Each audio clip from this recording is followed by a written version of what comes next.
Bismillahirrahmanirrahim. Assalamualaikum warahmatullahi wabarakatuh.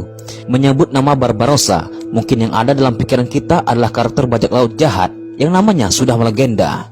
Kejam, bengis, tidak berperasaan, begitulah karakter sang perompak ini dikenal dunia. Penggambaran sosok Barbarossa yang kejam makin diperjelas dengan film hits Pirates of Caribbean. Alhasil, doktrin Barbarossa yang keji pun makin melekat di ingatan semua orang. Barbarossa memang sejatinya ada dan bukanlah tokoh fiktif yang sering dipercaya orang banyak. Namun, ia bukanlah sosok yang bengis dan kejam, namun justru sangat heroik dan jauh dari sifat-sifat tercela. Eksistensi Barbarossa sendiri sangatlah penting bagi perkembangan dunia Islam. Ya, karena ia adalah seorang muslim. Soal kejam dan tidak berperasaan, hal ini hanya tuduhan saja. Namun, tentang pamornya yang mendunia dan bikin bangsa barat ketakutan, itu memang benar. Sejarah yang ada menceritakan kisah Barbarossa yang berkebalikan dengan apa yang kita baca atau lihat di film sekarang ini. Entah apa alasannya, namun ada indikasi kalau Barat seperti ingin mengubah cerita sejarah dengan memelintir kisah sang pelaut jenius ini. Barbarossa yang kita kenal sekarang adalah nama seorang raja, padahal aslinya Barbarossa adalah nama dua orang bersaudara, Aruch dan Khairuddin. Nama Barbarossa yang berarti jenggot merah adalah julukan yang diberikan oleh bangsa Eropa karena penampilan Aruch dan Khairuddin yang memang punya jenggot lebat berwarna merah. Awal mulanya, dua bersaudara ini hanyalah pemuda biasa yang hidup sederhana. Namun, ada satu momen di mana hal tersebut mengubah jalan hidup mereka selamanya. Suatu ketika, Aruch dan Khairuddin serta adiknya melakukan sebuah perjalanan dagang. Namun, di tengah jalan kapal mereka dirusak parah oleh kapal militer Spanyol. Adik Aruch dan Khairuddin meninggal saat tragedi itu. Hal ini membuat keduanya marah besar dan akhirnya dendam. Kedua bersaudara ini memutuskan untuk menjadi perompak dengan menghancurkan setiap kapal orang Spanyol, baik untuk berdagang maupun militer. Aksi ini berlangsung cukup lama dan akhirnya tersebarlah nama Barbarossa Brother seantero Eropa yang begitu ditakuti dan disegani. Di momen yang sama, saat nama Barbarossa bersaudara menghantui kapal-kapal Eropa, Islam di Andalusia mengalami keterpurukan. Jutaan umat muslim dibantai, sedangkan sisanya mengalami penyiksaan berat. Keadaan begitu genting saat itu, dan kemudian terdengar oleh Sultan dari dinasti Turki Utsmani jika di Lautan Tengah ada dua bersaudara muslim yang namanya sangat menakutkan bagi bangsa Eropa.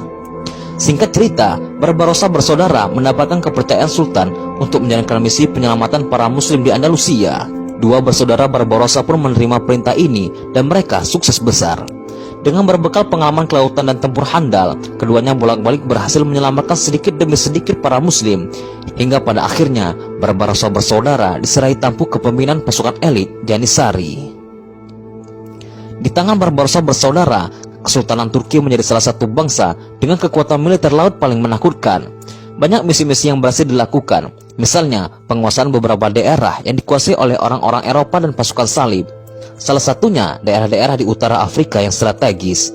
Sudah puluhan kali bahkan ratusan kali pertempuran laut terjadi antara Turki Utsmani dan Eropa.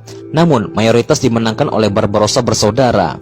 Ada satu momen di mana ini menjadi pukulan terberat bagi Khairuddin Barbarossa. Hal ini tak lain adalah kematian saudara sejiwanya, Aruch, dalam sebuah pertempuran melawan bangsa Eropa. Kejadian ini menjadi pembakar semangat Khairuddin untuk bisa berjuang lebih maksimal lagi. Hasilnya pun luar biasa. Sepenuhnya Laut Tengah dan Afrika Utara dikuasainya. Tak ada satupun kapal bangsa Eropa yang berani melewati wilayah Khairuddin, kecuali mereka bersedia membayar jizyah atau pajak. Makin jumawa kekuatan kelautan pasukan elit ini di tangan Barbarossa, yang kali ini telah sendiri.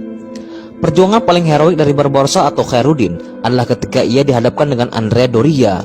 Pria ini dikenal sebagai pentolannya militer bangsa Eropa yang namanya begitu masyhur karena pengalamannya yang sudah sangat banyak.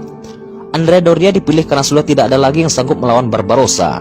Pertempuran menegangkan ini terjadi sekitar tahun 1538, di mana kondisi kedua pihak sangatlah timpang. Dorian memimpin ratusan kapal perang galion yang melegenda, ditambah dengan pasukan tempur yang jumlahnya ratusan ribu. Sedangkan Barbarossa, ia hanya memiliki sepertiga dari kekuatan musuh, baik kapal maupun pasukan. Meskipun demikian, hal tersebut tak membuat Barbarossa merasa takut ataupun mundur. Pertempuran berjalan alot, namun aura kemenangan sudah bisa dirasakan pihak Barbarossa. Hanya sekitar 5 jam pertarungan, Khairuddin dan pasukan Janissary-nya berhasil menggempur Andrea Doria untuk mundur. Sekali lagi, nama Barbarossa makin jumawa di lautan. Sedangkan Doria sudah tidak berani mengangkat muka lagi karena si kebanggaan Eropa ini sudah kalah. Begitulah Kisah yang tertulis dalam sejarah tentang Barbarossa, sang kapten muslim yang namanya sangat ditakuti oleh Eropa.